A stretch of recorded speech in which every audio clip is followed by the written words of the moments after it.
How about a magic trick?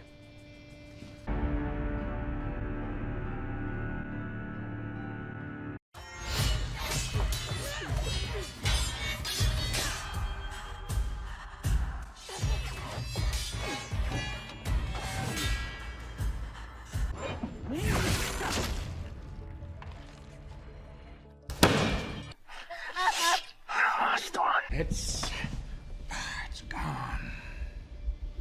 Oh boy. I tried to watch The Witcher Season 4, but the damn thing was physically hurting me. By far my most tedious watch, even worse than Predator the autistic version. A lot of experts say that being on the spectrum isn't really a disorder. It's actually the next step in the evolutionary chain. Right. At first I thought maybe I was a little biased because I hate Netflix. So I took a break about halfway through the season to collect my thoughts. And the next day I start watching it again. Big mistake. Somehow it got even worse. I would rather watch the old Witcher show again. Season 4 of The Witcher was incredibly boring. The show has no likable characters, so there is absolutely no reason to invest in the story. It also looked very cheap. I don't know where all the money went, probably on magic effects, which to be fair on their own look great. But it's a waste because the fights are unappealing, forgettable and terribly written feminist fan fiction. To be fair, there is one and only one great character, Leo Bonhart. He is however a villain you're not supposed to root for. You are supposed to root for Geralt and Ciri. But Netflix fails to make you feel that way. Because their Ciri is not this Ciri, and Geralt is not this Geralt, and definitely not this Geralt. Honestly, Henry Cavill wouldn't save this show anyway. He would just look miserable in it and we would feel sorry for him. No actor could truly give justice to Geralt in the Netflix show. Because just like every other character in the Witcher show, except Leo Bonhart, the Witcher himself is horribly written. It's a complete devastation and a waste of good material. Let's start with Milva. In the books she was trained in archery and hunting by her biological father, whom she cared about dearly. Netflix cut that part of her story. In the show she learned everything she knows on her own. However, they decided to leave the part about her stepfather trying to twitch her. Interesting choice.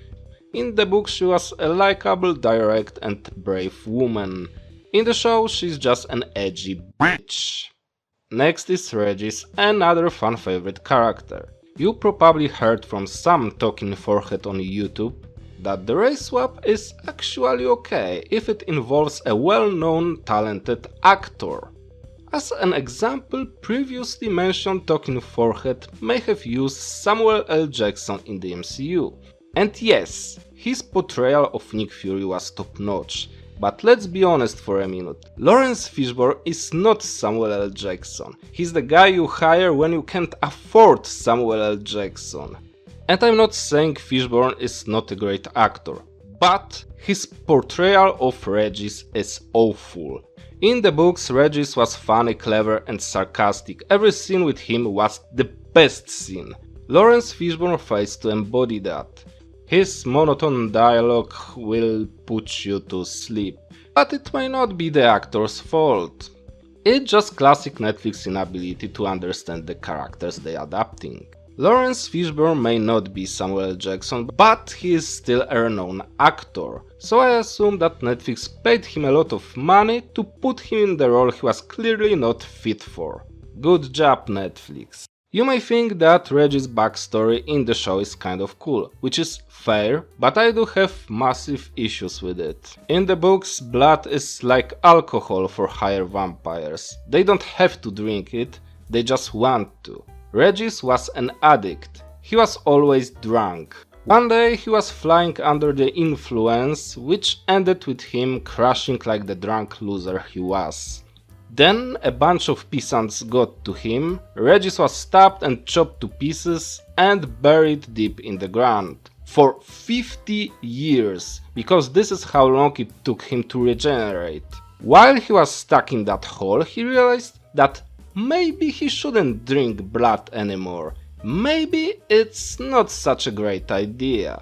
The Netflix adaptation has elements of that. However, the reason Regis quits drinking in the show, and stop me if you heard that one before, it's because he met a woman and by the power of her vagina he became a better person.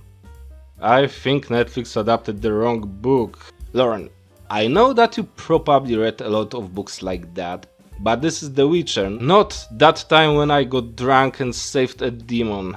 If Netflix is ever going to adapt horny books for women, at least they know who to put in charge. It would probably be more book accurate. Another problem is that the woman he met was an herbalist, so she was the one that taught him how to make medicine. Milva emphasized in her backstory that she learned everything she knows on her own, instead of being trained by her father. But Regis was taught everything he knew by some random woman. I see a pattern here and I don't like it. This is what happens when a story for men is adapted by feminist Karens and their team of overly agreeable soy boys. These people should never be put in charge of The Witcher. They clearly have no skill or talent except for the outstanding ability to make a large sum of money instantly disappear. But the worst characters of Witcher Season 4, and it's not even close, are the rats. Let the music play.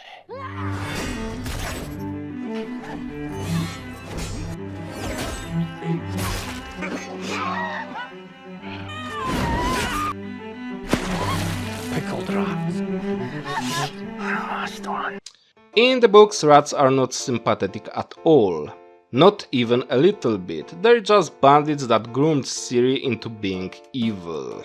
And the time Ciri spent with them is not portrayed as a good thing. The books make it clear that she has fallen into a bad crowd. We want Geralt to find her because she's clearly in trouble. When Leo Bonhart kills the rats in the books, I was very happy that they died.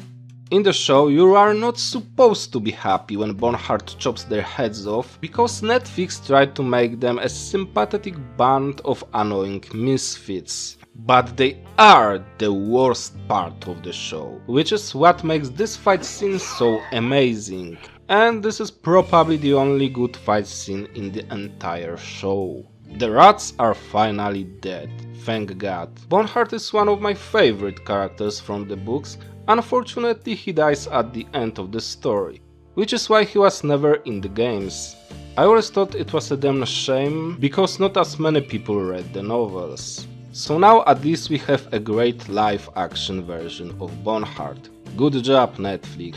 Out of all the Witcher characters, you managed to get one right. Bonhart kills the Witcher universe would make for a great series, but unfortunately he is destined to die by Ciri's hand. In the books it works because so many terrible things happen to Ciri that you really want her to finally win. Ciri from the books and games is a likable, well-written character, but in the show we have this person instead, and I don't want her to win because I hate her. I have often felt that Slavic culture is underrepresented in the media. The stories we know usually come from Greek, English and Nordic myths.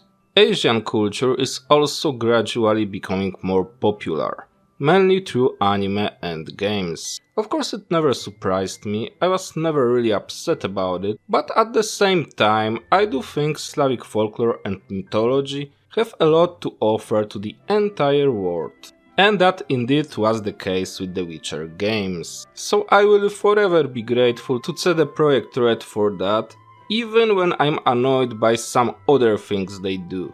The Netflix story, however, is not Slavic at all, it doesn't represent Polish or Slavic culture, and that's clearly intentional. Without understanding where The Witcher came from, Netflix has nothing of value. The Witcher was born from a Slavic fairy tale about a princess turned into a striga. But Sapkowski decided to subvert that story. He replaced a random guy who saved the princess with a professional monster hunter. Sapkowski had no idea how popular that story would become. People wanted more, so he made more, by subverting even more fairy tales, both Western and Slavic ones. If you don't make the effort to understand the elements that made The Witcher, you won't successfully recreate The Witcher. CD Projekt Red understood Sapkowski's work, that's why the games are so enjoyable and climatic. People at Netflix made no effort to understand the books because they didn't like them. They didn't like our culture, so they openly ridiculed and mocked it. And make no mistake, Sapkowski also constantly made fun of Slavic culture, but when he did it, it was relatable and hilarious. The Witcher is full of jokes that make you go, yep, that's just the way it is. Netflix's intentions were malicious from the very beginning.